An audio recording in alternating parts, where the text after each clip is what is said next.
is a wonderful summer dish that I adapted from a Martha Stewart recipe. It serves from 4 to 6, and with a spinach salad and fresh fruit like cantaloupe, it makes an excellent summer evening dish. And you can make it ahead of time during the day so that by the time your guests are there, everything is absolutely done. You want to start with a round symmetrical loaf. I use sheepherder's bread, but you can use any type of bread you like sourdough.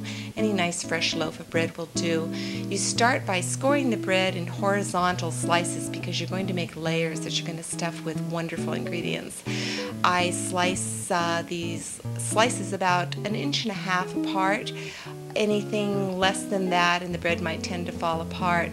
So you just score around it, you make a circle, and then you cut through with a sharp, long, serrated bread knife. Also, when you slice the bread and set it back on the loaf, you want to set it the way that you slice it, kind of like a puzzle. You want to put the pieces back together the way you found them. First layer, I'm going to put a lot of fresh basil that I've washed and drained.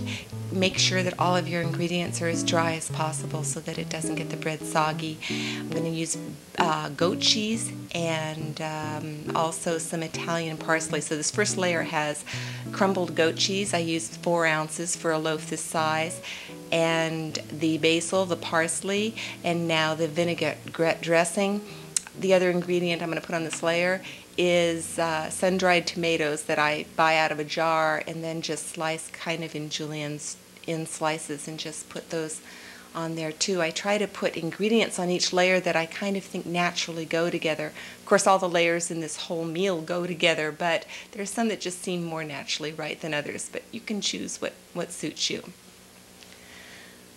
The second layer is meat.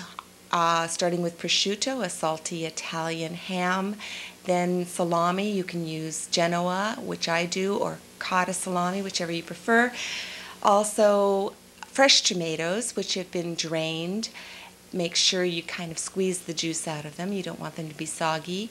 I also am adding bell peppers, red and yellow, for color, and also they add a nice sweetness. Here, I'm not adding oil to that second layer because the peppers have enough oil themselves, but to this layer I'm going to add a little olive oil again before I layer on slices of nice honey-baked ham, and on top of the ham I'm putting artichokes that I've purchased out of a can and sliced about 1/2 inch thin, marinated in the same vinaigrette dressing that I used for the loaf. Again, drained. Make sure that it's fairly dry. Just layer on the artichokes. They add a wonderful flavor to this meal. On top of the artichokes, add some nice sliced red onions, fresh red onions. On the last layer, you can add whatever ingredients that you might have left over that you didn't fit in the other layers, but you also want to make sure to add these wonderful portobello mushrooms, which I've sliced about 1/4 inch thin and then sauteed in olive oil with a little bit of salt and pepper. They have so much of their own flavor. On top of that, I'm adding provolone cheese. You might even consider adding cheese to every layer because you're going to warm this dish before you serve it, and each layer having melted cheese in it, either goat or provolone or mozzarella or parmesan, might add a very nice flavor. Just play around with this and make it your own. I also have a little leftover prosciutto, so I'm going to put that on as well. You can see that this is very, very tall and would be hard to eat as it is. You'll see what we're going to be doing with this. We're just going to smash it down and get all the air out so that it's an edible size by the time we're through with it. Putting the top on. Wow! And there it is in its raw form. Now I'm going to wrap it very tightly with cellophane. Make sure you do this tight so that the stuffing doesn't fall out. Part of the fun of this dish is making it beautiful. And putting the cellophane on tight helps it stay. And then I'll put it in a plastic bag, wrap it, twist it, before I smash it down with layers and layers of heavy books. So I've got some telephone books there and some other books, and I'll just set these on top and let it sit for about 3 hours. The flavors mingle and the bread loses the air and it becomes a much smaller size. I'm bracing it with a chair here because it seems like it might topple, and even the chair didn't work.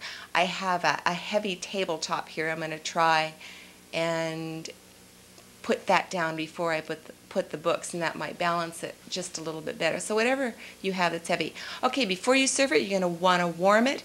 Preheat your oven to 400. Sprinkle some Parmesan cheese on the outside of the loaf after rubbing it with some olive oil to make it nice and crusty. Put it in the oven for 5 to 10 minutes. Keep an eye on it so that it doesn't burn. When you take it out, it is beautiful. It smells great. Take it out of your baking dish and put it on a breadboard and slice it in wedges with your serrated knife. You have a beautiful looking dish that looks a lot like a torte, only much easier to make than that.